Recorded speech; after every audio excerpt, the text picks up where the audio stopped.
Redditors who've wanna spend a day with so and so celebrity contest. How was it?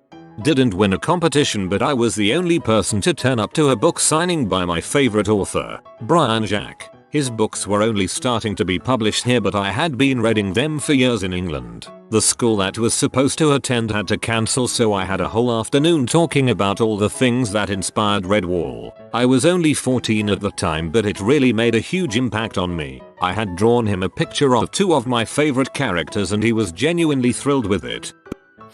Girl I worked with won the opportunity to meet Rihanna backstage before a show. She was one of like 10 people standing in a line as she went from person to person. They were all told before she walked in that she would not be saying anything because her voice needed to be relaxed before going on stage. Rihanna ended up complimenting my friend's dress.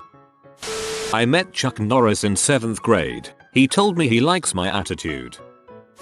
I met Arnold Schwarzenegger before he went into politics. I yelled Conan at the top of my lunges and he smiled and yelled back "Crom to heck with you" on a street cross.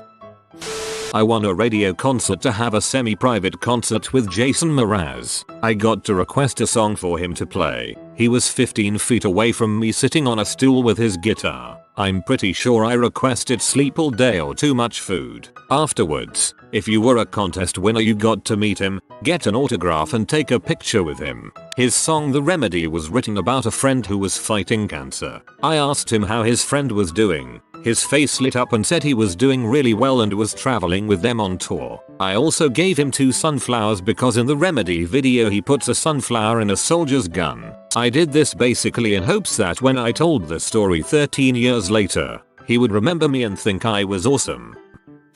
Not a day with, but spent several hours at a bar with. Was at a bar with 3 friends in Montana. We hit it off with this guy and ended up bullcrapping with him for about 3.5 hours. It was obvious that he had money because he was looking at a multi-million-dollar vacation home, but none of us thought any more about that. Guy was cool, bought all of our drinks, refused letting us buy our own and wouldn't let us buy his drinks. Really cool guy, super chill and unassuming. At the end of the night when the bar was closing, I said, "Hey, by the way, I am first and last name." He responded, "Hey, I am Derek Jeter. I don't follow baseball, but I definitely know that name." I asked him, "You mean the Derek Jeter?" To which he replied, "That would be me." Pretty cool to meet someone famous that way. I really got to see how he is when he is just being himself. Seriously cool guy. Not me, but my cousin. She had terminal cancer and was featured in People magazine when they did a story on a hospice that she was living at. She was 17, living in a hospice, and demanded that she be able to bring her pet chickens with her. So I guess they thought it'd be a good story. Anyways, first thing was that she was wearing an Evanescence t-shirt in the article photo, so Emily called her up and they had a few long phone conversations, which was very nice. Second thing was that the article mentioned that she absolutely adored Johnny Depp. Lo and behold, one of his people saw the article. He called her and invited her entire family to his beach house where they were filming Pirates. He basically gave 6 people an all-expense-paid vacation for a week, showed them around the movie set, introduced them to other celebrities. He had extravagant sit-down dinners with them every night and everyone said he was incredibly humble and generous. She died a few months later, but I still remember her excitement when she told me all about her vacation with Johnny. This isn't a meet and greet but a story of celebratory good doing. In 1998 Elton John and Billy Joel performed in Auckland and my parents went along. Not having much money and scraping together to attend it, they were in the very back row. After they got to the concert, it turned out that Billy Joel had bought the tickets to the front 3 rows and upgraded the back 3 rows. My parents ended up being front row, and when Billy Joel put his guitar pick down on stage, Mum nabbed it and still keeps it in her wallet to this day. Not quite winning, just being in the right place at the right time. I was about 6 or so and my mom was super into WWF. At the time, WrestleMania came to town, and we happened to live a block from where they were working out. I go in, and I have my hopes up, because all I want is to meet Stone Cold Steve Austin. At the time, at least according to my mom, he had his whole feud with The Rock happening. Turns out, my wrestler wasn't there, but The Rock was. My mom was pretty stoked, and she chatted with him. He said she had a cute kid, I glowered at him the entire time because he was my worst enemy, as far as I was concerned. Also met China, who was apparently not all that nice. I barely remember it all. My best friend was working with a French photographer. He was Ray doing her website. He's quite in his own world. He was, one day, working at her place. She told him a friend would come to take some pics. So, this guy came, had his pics taken and spent the whole day with them. They had lunch and this American guy made them pasta while they were working. The whole day, my friend was like, I think I know that guy, but he couldn't figure out who he was. Back home, he talked about it with his wife. She works in the film industry. He told her he thought the American guy was an actor. She took a book she had with all main actors' pictures. My friend had spent a full day and got served homemade spaghetti by George Clooney and he didn't know who he was. I guess the fact he was not shy or impressed by Clooney did help them relate.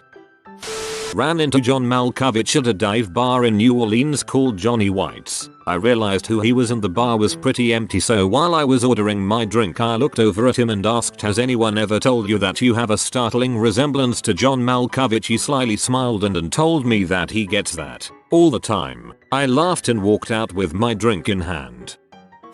Not a spend a day thing. Actually even better. When I was 9, Devon Sawa came to my house. This was at the pinnacle of his stardom when he was young and hot and all over Teen Beat and Tiger Beat magazines. I had posters of him plastered all over my bedroom and watched Casper and Now and Then probably a million times. My 2 cousins and I were obsessed and in love with Devon Sawa. Turns out my uncle went to high school with him and they were friends. He finds out how obsessed we are and plans to bring him by my house the next time he's in town. And he did. Imagine your biggest celebrity crush when you're only 9 years old coming over to your house. We all screamed like idiots when we saw him and my uncle pull up in a red convertible. He was so nice and just as cute in person. He sat with my uncle and my mom on our patio, drinking beers and just hanging out while we brought out poster after poster for him to sign and had our pictures taken with him. Eventually my mom told us to leave him alone and stop bringing out posters, lol. When he was leaving, we cried and gave him roses and my one cousin said, "Can I keep you?" His famous line from Casper. He was all smiles and hugged us all goodbye and told my mom we were too adorable. Just a genuinely cool dude who was willing to let his buddy he probably hadn't even seen in a while drag him to a modest townhouse out in the suburbs to make a couple kids days while he was probably pretty busy cause his career was going great at the time. I'll never ever forget that. Devon, if you ever see this, you are freaking rad and I still have a wicked crush, lol.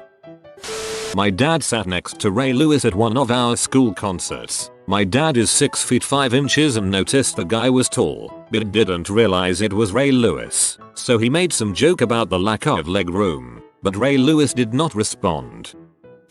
It wasn't a contest that I won, but in my school we had an anti-bullying group, which one day was getting a visit from Syrian McKellen. I wasn't in the group, but me and some friends heard about it and we just wanted to meet the man that played Gandalf. I took my trilogy book of Lotta ready just in case and we hung outside the room he was meeting in hoping to catch him on the way out. The headmaster wasn't happy about us being there and was saying we should go away, but I think he and McKellen heard us outside and asked what was happening. So when he heard, he allowed us to come in and sit on the floor as he spoke. I was pretty starstruck to say the least. Anyway, as he was finishing he was doing autographs for people. Well, I was nervous but pulled my book out, which he did the sweetest signature in, with a self-drawn picture of Gandalf. Refused to even read that book now. After it had finished, me and my friend hovered downstairs hoping to catch him once more to thank him for letting us come in, and we chanced asking for a picture, which he was happy to do. Has to be the coolest experience with meeting a celebrity so far for me.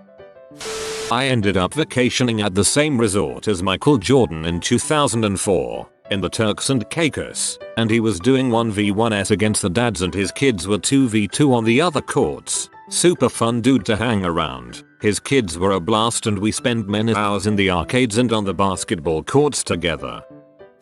About 3-4 years ago my dad played golf with Jay-Z and his business partner manager in Orlando when we were on vacation. Just the 3 of them. Since my dad is retired, all he does is play golf now and has gotten pretty good. Apparently he caught up to them on the course and instead of having him play through, they asked if he wanted to join them. So my dad joins them and plays the next 14 holes with them. My dad had no idea who Jay-Z was. He just thought they were a couple of nice guys and didn't mind spending his day on the golf course with them. When he got back home he was telling me and my mom about his golf day. The conversation went something like this. Dad, I played golf with some guy named Steve Carter or something. Me. That's nice dad.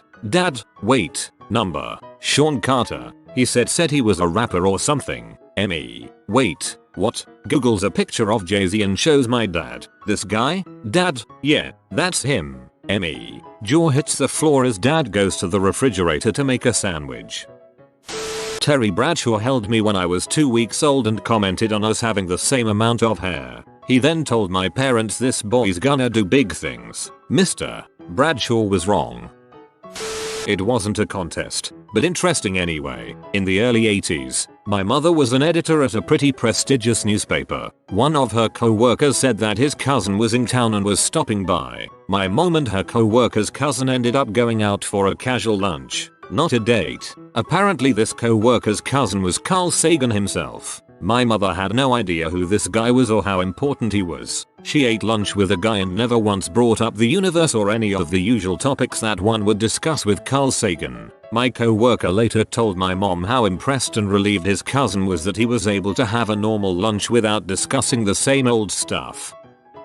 I somehow won a contest to meet the cast of Spider-Man 3. I think it was on a promotional site for the video game. It wasn't an all-day thing but we were supposed to be able to meet them backstage for a bit, take pictures, etc. I remember sitting down next to a guy and watching him play Spider-Man 3 on PS3. He was complaining about not being able to kill random people on the street to some PR guy from Activision. At one point he turned and looked at me and I realized it was James Franco. I never ever thought I'd be the kind of person who would be starstruck, but it goes a bit beyond that. I completely froze in place and was unable to do or say anything. He may have said hello but it's all a blur. It was a completely involuntary reaction and I'm not sure how long the exchange lasted, but I think he got uncomfortable and turned around. He left pretty shortly after that. Over the years I've learned that I can't see a famous person in real life without shutting down. Even obscure D-list people or reality TV people. I saw some lady from Cervica in a Costco once and I turned into a human statue until she left the aisle. I do wonder if James Franco remembers getting stared into submission by a creepy fat dude in NYC though.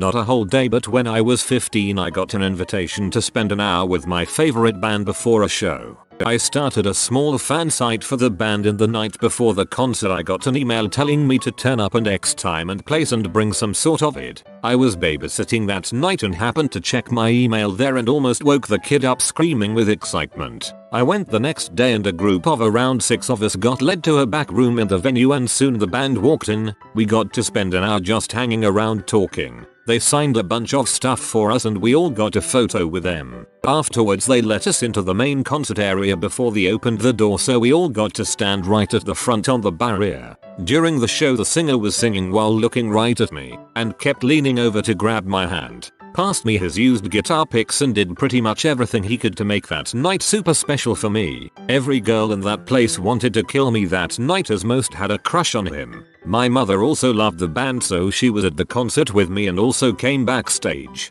She had whispered into the singer's ear telling him that I had been struggling with depression for years, diagnosed aged 4, and used the band's music to help and thanked him for writing it, so he spent the whole night spoiling me to try and help. It had me on an upper for months afterwards and was pretty much the best thing anyone could have done for me. The band was Stained BTW. Just realized I never mentioned it.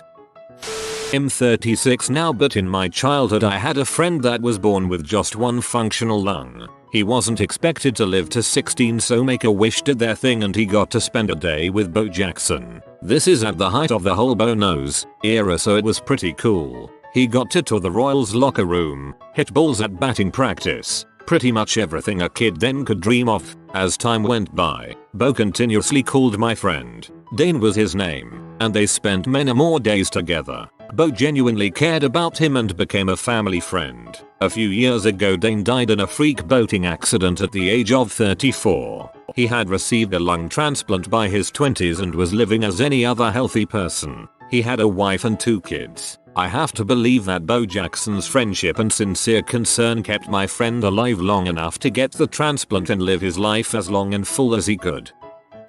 My fiance's little sister had a make-a-wish this year and she wanted to hang out with Ty Pennington. They said that he was as charismatic as he is on TV and super friendly. I didn't know much about him before, but he's a winner in my book. My friend won a radio contest to meet NSYNC back in 1997. We could spend, as we were told, 5 hours with them. Well, technically spent 4 hours 1/2 watching them talk to some interviewers in the back of the hall where they were in concert that night. Then our turn came. We could not touch them or ask for pictures. My English sucked. Ended up with my name written in 4 different ways on the signed poster I had. Then came the group picture. Again, do not touch them. I mean, this was early 97. They were not that big yet. The worst was Lance's attitude. Diva-ish. Justin had his ramen on. Very snobbish. I was disappointed because they were my first star encounter. Met the Spice Girls just after and they were amazing. They were inaccessible from the start. I'm still a groupie for pop artists and I have met other groups. Every time it was a charm. Some artists are very generous of their time. Then you have the entitled groupies who will ruin a good occasion, like when I met Brian Littrell from the BSB. He felt surrounded and some girls were asking him to perform some kind of joke for the camera and he sarcastically started to act like a circus seal, noises included. Got that on tape. Felt so bad when said girls applauded and screamed of joy while he kept his cool.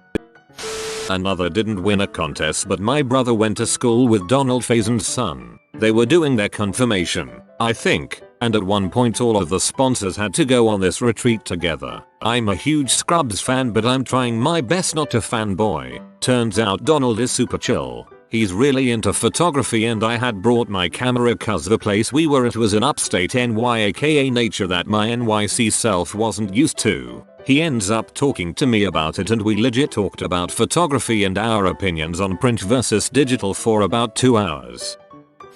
You have been visited by the super land shark. Comment not today to make sure he doesn't eat you. If you are new to the channel, you can subscribe. I publish new videos every day. Until then, check another video, or don't. Either way, have a great day, you magnificent people.